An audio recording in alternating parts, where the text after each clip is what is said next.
Well, I will tell you clearly, it is true. It is true because we are victims of this crisis. In 2001, specifically, when crisis started in, let me use Plateau State, about 50 people were in Kokin Church worshiping God in the Yelwa town of Shendam, local government in Plateau State, when the Islamic terrorists attacked them, closed the door and burnt all of them, about 50 of them. You can go and do that research, it's there. Now, if it wasn't Christian genocide, why were they targeting church alone? After that, crisis busted out again and they slaughtered a lot of people. My uncle was literally slaughtered in front of his house in the same Yelwa, Shendam. In fact, it took the military to intervene, to quell the issue. And then our houses in Yelwa, in the village, because I'm from Shendam local government, our houses, 3 of our houses were burnt by these Islamic terrorists. So it was not targeted at Muslims. Muslims were not killed. It was later on some of the indigents stood up to try to retaliate and the military intercepted. Now, apart from that, I remember the crisis also in Jos, and how Christians were being killed. So the issue of Christian genocide is true, because I've been in the know of everything that was going on. In fact, I don't want to talk much, but there was a Muslim guy that we one time led to Christ. His son was an imam. Sorry, the father is an imam. And he told us that the mosque that was built in Jos has 5 gates. And the 5 gates, that means dominion. And we're going to start seeing crisis. In that same year, a lot of crisis busted out, and there were killings of many Christians from different places. So I can tell you clearly, it's Christian genocide. I know there are many terrorist issues in the country. There are issues of banditry. That must be separated from the Islamic extremists and terrorists.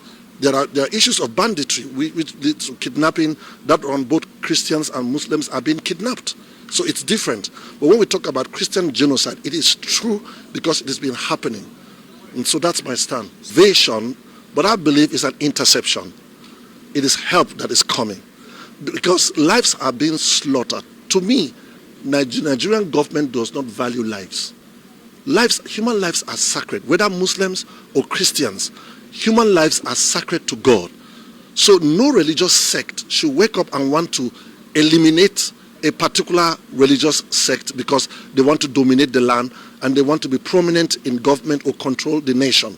It is an error. It is not acceptable to anybody that thinks well, whether Muslims or Christians. The truth is that it's an error. So we support the coming of the US to intercept, because the government is failing.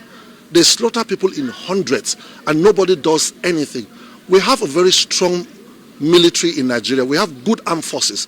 But because of the manipulations going on through politics and other things, people that are involved, top government officials that are involved for personal gain, they've not been able to quell it. Not because the Nigerian forces cannot handle this. Is a minor case, very minor. If they really want to cop this issue, they will cop it.